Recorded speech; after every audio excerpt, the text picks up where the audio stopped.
ಕಣೇರಿ ಮಠದ ಪರಮ ಪೂಜ್ಯ ಇವತ್ತು ಪತ್ರಿಕಾಗೋಷ್ಠಿ ಕರೆದ ಉದ್ದೇಶ ಕಣೇರಿ ಮಠದ ಪರಮ ಪೂಜ್ಯ ಶ್ರೀ ಅದೃಶ್ಯ ಕಾಡಸಿದ್ದೇಶ್ವರ ಮಹಾಸ್ವಾಮಿಗಳ ಮತ್ತು ಪ್ರತ್ಯೇಕ ಲಿಂಗಾಯತ ಧರ್ಮವನ್ನು ಪ್ರತಿಪಾದಿಸತಕ್ಕಂಥ ಸ್ವಾಮಿಗಳ ಮಧ್ಯೆ ಸಂಘರ್ಷ ಪ್ರಾರಂಭ ಆಗಿದೆ. ಇದು ಬಹಳ ವರ್ಷಗಳಿಂದ ನಡೀತಾ ಇದೆ. ಪ್ರಾಥಮಿಕ ಹಂತದಲ್ಲಿ ಅಂತ ಚರ್ಚೆಗೂ ಇವತ್ತಿನ ಚರ್ಚೆಗೂ ಬಹಳಷ್ಟು ಬದಲಾವಣೆ ಆಗ್ಯದ.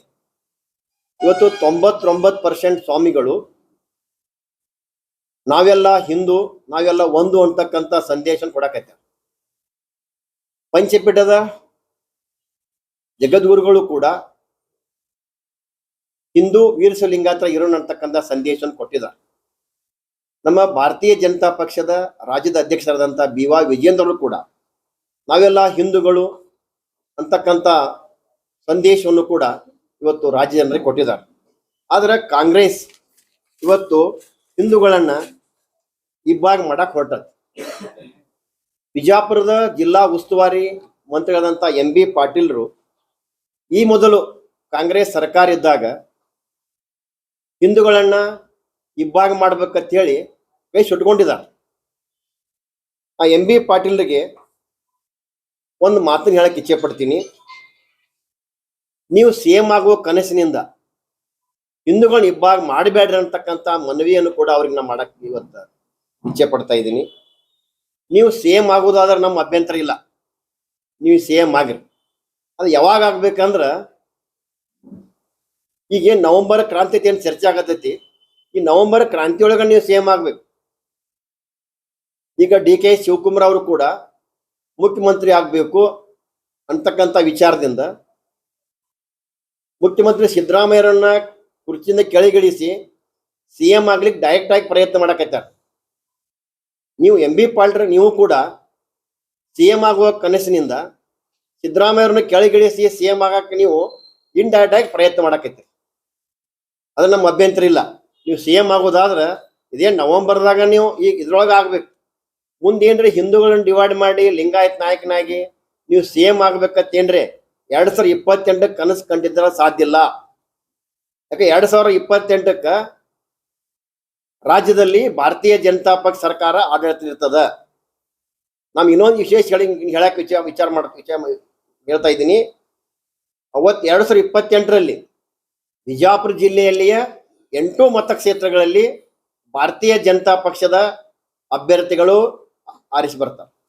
ಅದಕ್ಕೆ ನಿಮಗೆ ಈಗ ಅವಕಾಶ ಇರುವುದು ಈಗ ಮಾತ್ರ ಅಂತಕ್ಕಂಥದ್ದನ್ನ ಹೇಳಕ್ ಇಚ್ಛೆ ಪಡ್ತೀವಿ.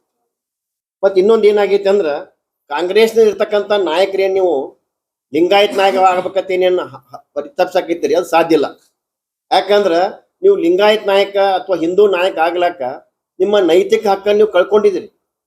ಯಾಕೆ ಮೊನ್ನೆ ನಡೆದಂತ ಧರ್ಮಸ್ಥಳದಲ್ಲಿ ಆದಂತ ಒಂದು ಅನಾಹುತಗಳನ್ನ ನೋಡಿದ್ರೆ, ಇವು ಧರ್ಮಸ್ಥಳದ ವೀರೇಂದ್ರ ಹೆಗಡೆ ಅವರು ಧರ್ಮಾಧಿಕಾರಿಗಳು ಇವತ್ತು ಬಹಳ ವರ್ಷಗಳಿಂದ ಹಳ್ಳಿಗಳಲ್ಲಿ ಗ್ರಾಮೀಣ ಅಭಿವೃದ್ಧಿ ಸಂಘ ಮಾಡುವ ಮೂಲಕ ಅಲ್ಲಿರ್ತಕ್ಕಂಥ ಬಡವರಿಗಿರ್ಬೋದು, ಯುವಕರಿಗೆ, ನಿರುದ್ಯೋಗಿ ಯುವಕರಿಗಿರ್ಬೋದು, ಬಡ ಹೆಣ್ಣು ಮಕ್ಕಳಿಗೆ ಸ್ವಾವಲಂಬಿ ಬದುಕನ್ನು ಆಗ್ಲಿಕ್ಕೆ ಎಲ್ಲಾ ಪ್ರಯತ್ನ ಮಾಡಿದ್ದಾರೆ.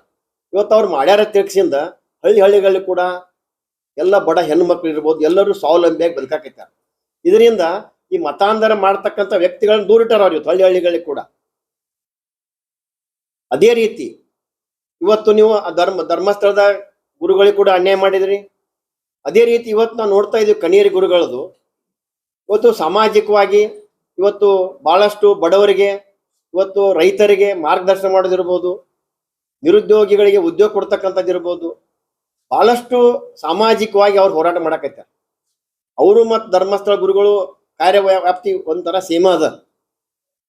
ಆದ್ರ ಅಂತ ಗುರುಗಳಿಗೂ ಕೂಡ ನೀವು ಬಿಡ್ತಾ ಇಲ್ಲ, ಅವ್ರಿಗೆ ಕೂಡ ಇವತ್ತು ಹಿಂಸೆ ಕೊಡ್ತಾ ಇದೆ.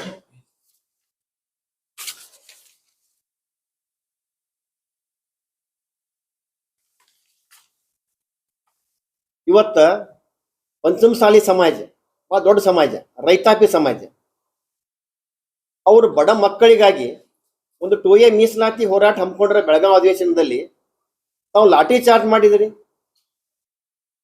ಅದೇ ಪಂಚಮಸಾಲಿ ಸಮಾಜ ಯಡಿಯೂರಪ್ಪನವ್ರ ಮುಖ್ಯಮಂತ್ರಿ ಇದ್ದಾಗ, ಬೊಮ್ಮಾಯಿ ಅವ್ರ ಮುಖ್ಯಮಂತ್ರಿ ಇದ್ದಾಗ ಕೂಡ ಹೋರಾಟ ಮಾಡಿದ್ರು. ನಿಮ್ಮ ತರ ಈ ಲಾಠಿ ಚಾರ್ಜ್ ಮಾಡ್ತಕ್ಕಂಥ ಕೆಲಸಕ್ಕೆ ಕೈ ಹಾಕ್ಲಿಲ್ಲ. ಇವತ್ತು ಎಸ್ ಸಿ ಎಸ್ ಟಿ ಜನಾಂಗದ ಹಣವನ್ನು ಕೂಡ ನೀವು ಪ್ರತಿ ವರ್ಷ ದುರುಪಯೋಗ ಮಾಡ್ಬೇಕೈತೆ. ಎಸ್ ಟಿ ಹಣವನ್ನು ಇಲೆಕ್ಷನ್ ಚುನಾವಣೆಗೆ ಬಳಕೆ ಮಾಡ್ಕೊಂಡ್ರಿ ನೀವು.